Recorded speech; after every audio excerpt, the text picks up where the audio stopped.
O escritor britânico C.S. Lewis é conhecido por suas obras literárias fascinantes, como As Crônicas de Nárnia e suas contribuições para a teologia cristã. Neste vídeo, vamos explorar a vida e o legado desse lorde cristão da fantasia, cujas criações são referências e inspiração a novos leitores do gênero ao redor do mundo. Mas isso tudo e muito mais logo após a vinheta.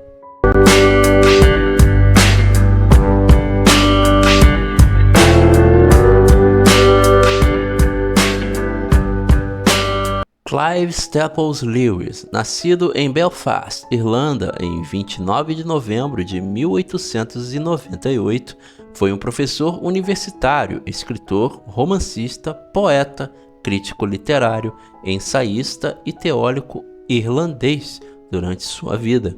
Em sua carreira acadêmica, foi professor e membro do Magdalen College, tanto da Universidade de Oxford como da Universidade de Cambridge. O professor é mais conhecido por seus trabalhos envolvendo a apologia cristã, incluindo as obras O Problema do Sofrimento, de 1940, Milagres, de 1947 e Cristianismo Puro e Simples, de 1952. E na ficção e a fantasia é conhecido pelas obras As Crônicas de Nárnia, de 1950-56 e Cartas de um Diabo ao Seu Aprendiz, de 1942, além de outras obras consagradas. Em vida, foi grande amigo do também professor universitário e escritor britânico J.R.R. Tolkien, autor do legendário O Senhor dos Anéis. Ambos serviram como membros do corpo docente da Faculdade de Língua Inglesa da Universidade de Oxford e lideraram o grupo informal de discussão e colaboração literária The Inklings. Quando criança, C.S. Lewis foi criado dentro das tradições da Igreja da Irlanda, mas se tornou ateu convicto em sua adolescência, seguindo essa convicção até o início de seu amadurecimento, quando, por intermédio de Tolkien, voltou a professar a fé cristã, tornando-se um árduo apologeta do cristianismo até o fim de sua vida. C.S. Lewis cresceu no meio dos livros da seleta biblioteca particular de sua família, o que o levou a criar um mundo próprio. Criado nesta atmosfera cultural, sua imaginação tornou-se fértil, dotado de imensa criatividade. Lewis era filho caçula. Clive era constantemente descrito por seus pais e amigos como uma criança sonhadora, por sempre criar histórias fantásticas em reuniões de família.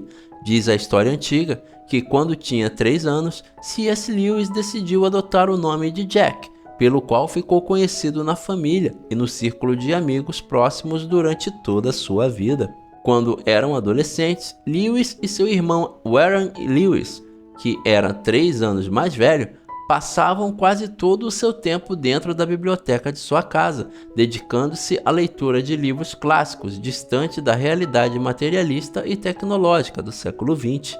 Quando, aos 10 anos, ocorreu a morte prematura de sua mãe, um evento que o fez se isolar da vida comum dos garotos de sua idade, buscando refúgio no campo de suas histórias e fantasias fantásticas. Em sua adolescência, Lewis encontrou a obra do compositor Richard Wagner e começou a se interessar pelas mitologias nórdica e grega e por línguas como o latim e o hebraico. Mais tarde, Lewis voltou à fé cristã no início da década de 1930 e dedicou-se a defendê-la, onde permaneceu na igreja anglicana e, com o tempo, tornou-se popular, pois durante a Segunda Guerra Mundial passou a fazer palestras transmitidas pela rádio e por seus escritos, sendo chamado de apóstolo dos céticos, especialmente nos Estados Unidos. Lewis foi notado por sua inteligência privilegiada e por um estilo espirituoso e altamente imaginativo.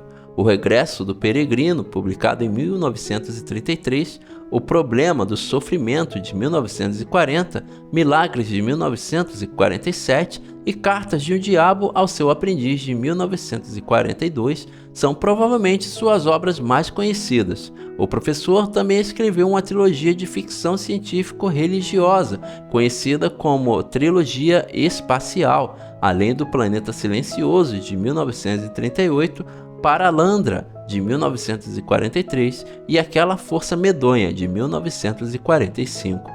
Para o público infantil, escreveu uma série de crônicas, começando com O Leão, a Feiticeira e o Guarda-Roupa, de 1950, As Crônicas de Nárnia, Príncipe Caspian, de 1951, depois veio A Viagem do Peregrino da Alvorada e A Cadeira de Prata, de 1952, e por fim, As Crônicas de Nárnia, A Última Batalha, de 1956, o grande final e 7º livro da sequência.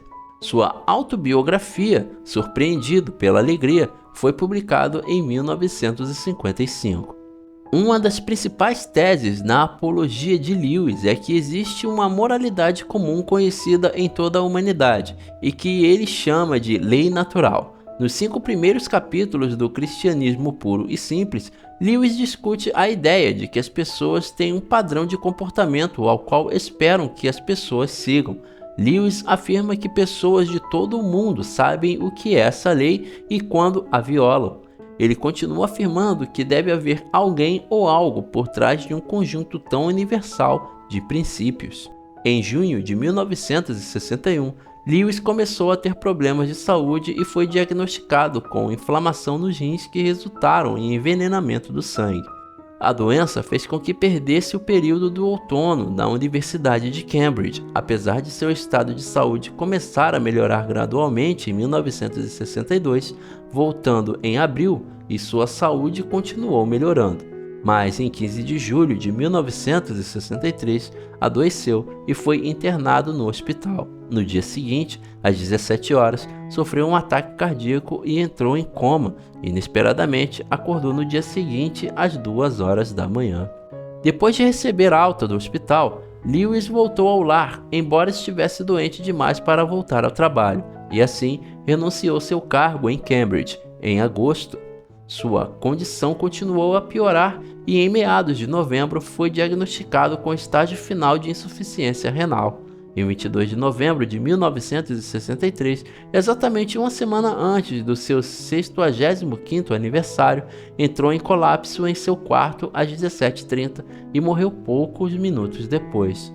O professor foi enterrado no cemitério da Igreja Santíssima Trindade em Haddington, Oxford. Seu irmão Warren Hamilton foi enterrado no mesmo túmulo pouco depois. Quando em vida, Lewis e Tolkien foram grandes amigos durante décadas. Contudo, seu relacionamento com Joy Davidman o fez afastar-se aos poucos de Tolkien.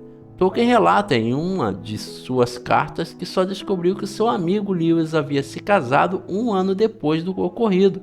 Por fim, quando Lewis morre em 1963, aos 64 anos, quase 10 anos antes da morte do próprio Tolkien, ele relata como era a amizade dos dois.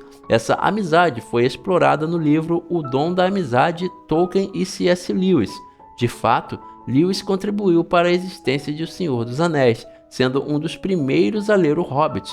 Tolkien jamais deixou de admirar a grande inteligência e criatividade de seu amigo e vice-versa.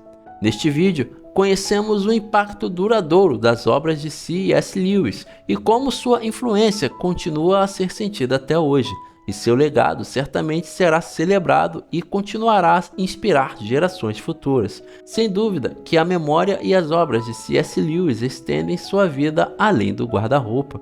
Se esse conteúdo agradou você, se inscreva no canal e ative as notificações para ficar por dentro sempre que tiver conteúdo novo por aqui. Muito obrigado por você ter ficado por aqui até agora e até a próxima!